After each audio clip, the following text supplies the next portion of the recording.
Legal वाला जो सारा मैटर है मैं उनके हवाले करना नाम है पर वो कहीं नहीं ऐसे मजाक है। नाम है ऐसा कुछ नहीं मजाक है। सबसे पहले तो वंदे मातरम देश चल को रहा क्या ब्रह्मांड को नेशनल राइट से वो चल रही इंटरनेशनल है। प्लेटफॉर्म पर सबको पता है कि मैं एक सनातनी मुसलमान हूँ और मैंने लव जिहाद के लिए बहुत काम किया है। मोनालिसा वाले मामले में जब सनोज भैया ने मुझे कॉल किया और उन्होंने पूरे डिटेल्स बताए, और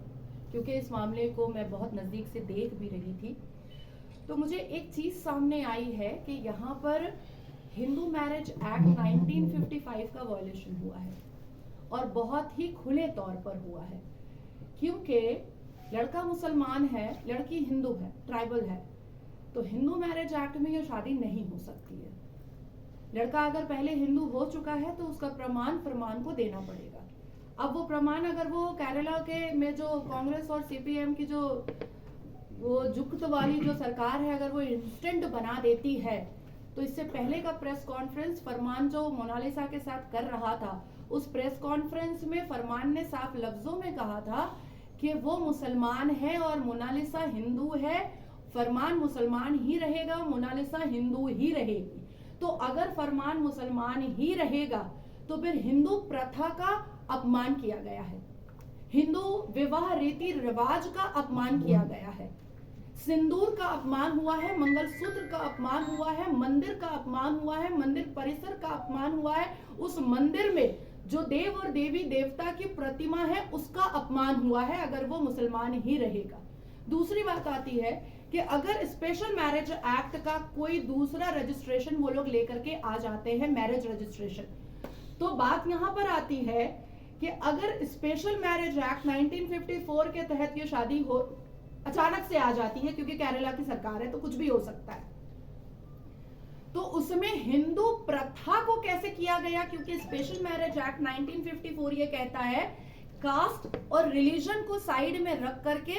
दो इंटर रिलीजन के लोग विवाह कर सकते हैं, जो अप्रोप्रिएट और पर्टिकुलर तरीके से सिर्फ और सिर्फ लीगल होगा। उसमें किसी भी कास्ट, क्रीड और रिलीजन का कोई छवि नहीं आ सकता है। तो दोनों तरफ से अब वो वायलेशन ऑफ इंडियन कानून मैरिज के हिसाब से फंस रहे हैं। दूसरी बात आती है कि फरमान उत्तर प्रदेश का है, इसके बाद यहाँ पर कानूनी कार्रवाई करने के बाद मध्य प्रदेश में हम लोग उत्तर प्रदेश में कानूनी कार्रवाई करेंगे। तीसरी बात कि मैं मध्य प्रदेश की सरकार से और उत्तर प्रदेश की सरकार योगी आदित्यनाथ जी से मैं ये आग्रह करना चाहती हूँ, जिसका एक ग्रीवियांस लेटर और लेटर ऑफ कंप्लेंट भी मैं उत्तर प्रदेश की सरकार को मैं दूंगी कि शर्जील इमाम जैसे ही बाहर आया पैरोल पर अपने भाई की शादी में, वैसे ही ये केरला का मोनालिसा का शादी सामने आ गया। द केरला स्टोरी 2 लगी और मोनालिसा और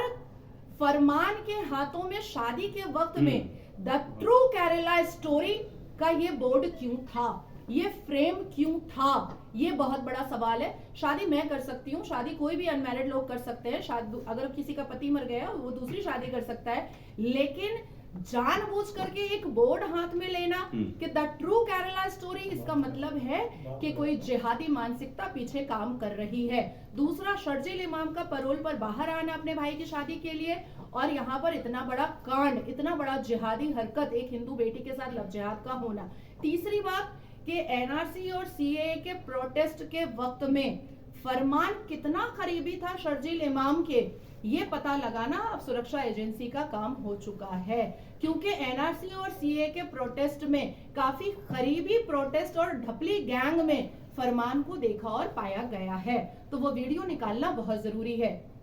जहां तक सूत्रों से खबर आई है कि बहुत जल्द मोनालिसा को सीरिया भेजने की तैयारी की जा रही है। हालांकि शूटिंग के दौरान सनोज मिश्रा भाई साहब ने उसके पासपोर्ट को बनाने की बहुत कोशिश की थी कि फॉरेन में उसका कुछ शूटिंग होगा, लेकिन उसके माता पिता ने और मोनालिसा ने मना किया कि नहीं, हम पासपोर्ट नहीं बनाएंगे। लेकिन फरमान के कन्विंस में वो जैसे ही आई, उसका पासपोर्ट भी रेडी हो चुका है। तो देश अब श्रद्धा की तरह 35 बोटियों का इंतजार नहीं करेगा। देश अब ब्रीफकेस में हिंदू बेटियों को ढूंढने का इंतजार नहीं करेगा या गटर में ढूंढने का इंतजार नहीं करेगा। जो भी कठमुल्ला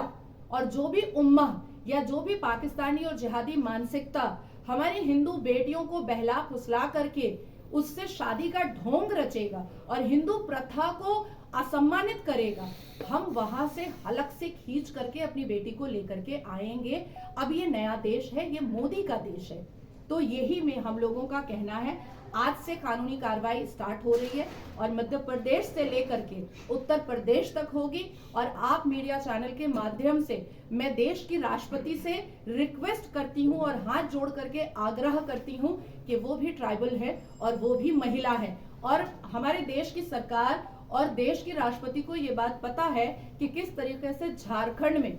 किस तरीके से त्रिपुरा में और किस तरीके से उड़ीसा में और अब किस तरीके से मध्य प्रदेश में ट्राइबल हिंदू बेटियों को टारगेट किया जा रहा है। आप पत्रकारों को ये बात बहुत अच्छे से पता है कि झारखंड में तो जमाई टोला ही रेडी है, जहां पर ट्राइबल बच्चियों से शादी की जाती है और उसकी संपत्ति के साथ साथ उसका कन्वर्शन भी करवाया जाता है और इस्लाम में कन्वर्शन करवाना जायज है, दावत इस्लाम है इस्लाम में। तो मुझे लगता है कि हमारे देश की राष्ट्रपति को भी इस मामले में आगे आना चाहिए, हमारे देश की सुरक्षा एजेंसी को इस मामले में सामने आना चाहिए और दो राज्यों को बहुत ही एक्टिव, इमीडिएट और असैप रूप से सामने आना चाहिए। कोई सवाल आप लोगों का?